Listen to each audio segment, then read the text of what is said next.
Hi everybody, Nick Doleys here, practice manager for the Doleys Clinic in Birmingham, Alabama, and certified nutritional pain consultant.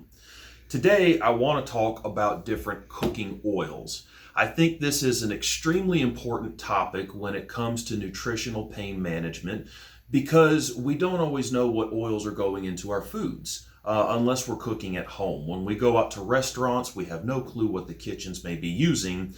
And when we're at home, sometimes our recipes call for a certain oil and we don't really think much about this. But we need to, because some of these oils can be more or less poisonous when they're in the body, and they can be very pro-inflammatory, and labels can be extremely misleading. So I want to talk a little bit about the labels, I want to talk about what to look for, and I want to give you some practical advice and tell you which cooking oils I feel are the best and why. So let's start with some of the more common oils that a lot of us use.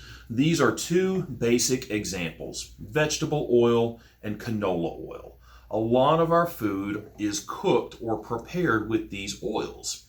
Pick up salad dressings, even salad dressings that say light, and look at the ingredient list. What you'll see are canola oil, soybean oil, vegetable oil. Even the bottles that say olive oil on them often have olive oil listed as the last ingredient. And it's important to understand that ingredients have to be listed in the order in which they are used, or the amount. So if olive oil is the last ingredient, it is the least amount in your olive oil salad dressing, something to be very cautious about. Let's talk about why these oils are bad and why some of us feel that they are good. These oils are predominantly polyunsaturated fats. Now, there is a common misconception that saturated fats are bad for us, that we should avoid things like red meat and whole eggs. It's important to understand that when it comes to fats, what matters most is the ratio. It's not that saturated fats are bad for you, it's where they fall in your diet. Are you eating too much of them and not balancing it out with something else? And that's kind of the same thing with these oils. They are predominantly polyunsaturated fats, or omega-6 fats. Now, in and of themselves, omega-6 fats are good for us. We need omega-3, 6, and 9 to function, to have healthy hormone levels, to have healthy hair, skin, and nails. But the balance is what matters the most. And unfortunately, these oils make up the most of what we eat. It's estimated that as humans have come along and have eaten more natural diets, omega-3s and omega-6s existed in nature in a 1-to-1 ratio.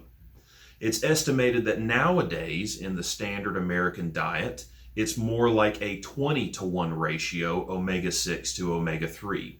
We're getting an abundance of one type of fat and not enough of another type of fat. And if we don't balance that out, it can cause a lot of inflammation, a lot of pain, a lot of damage in the body. It can cause upset stomach, it can cause gastric problems, it can cause bathroom problems. These are things that we really want to avoid. So while these oils may not be bad in and of themselves, it's really important that we're controlling the amount. The other thing that I want to point out is the bottle, the plastic bottle. Oils have the ability to leach chemicals. So when your oils are coming in a plastic bottle and they've been exposed to light, there's a good chance that chemicals that you don't want are in here.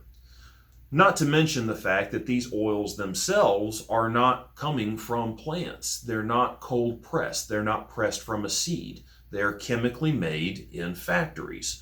So you're really opening yourself up to a whole host of potential problems unless you make an effort to avoid some of these. Avoiding them altogether isn't necessarily possible. It's not doable unless you're cooking every meal you eat at home, and most of us are not doing that. But we can take steps to use healthier oils when we do cook, to supplement with healthier fatty acids, to help us balance these ratios out. So canola, vegetable, peanut, soybean, as far as I'm concerned, they're bad, they're dangerous, they're pro-inflammatory. We want to keep them out of our diet. Now let's talk a little bit about some good oils to use and why I think they're good. My favorite is avocado oil. This is what I use for everything. I use this for salad dressings because it has a nice neutral taste. I use this for cooking because it has a high smoke point. Now, what does that mean? What is smoke point? If you were to heat a pan and put oil or butter in it, eventually it would start to smoke. This smoke means that the oil is breaking down and an otherwise healthy oil can become unhealthy, or rancid is what we call that. So when we're cooking, we don't want our food to pick up a rancid or unhealthy oil. We want it to still have the health benefits of a good oil. Now you'll see on here that the smoke point is 500 degrees. Oftentimes we're told to cook with extra virgin olive oil. Now, extra virgin olive oil is extremely healthy. It's quality monounsaturated fats, but the smoke point is about 250 degrees. So if you are cooking anywhere above a low temperature with extra virgin olive oil, you're taking something that's healthy and making it unhealthy.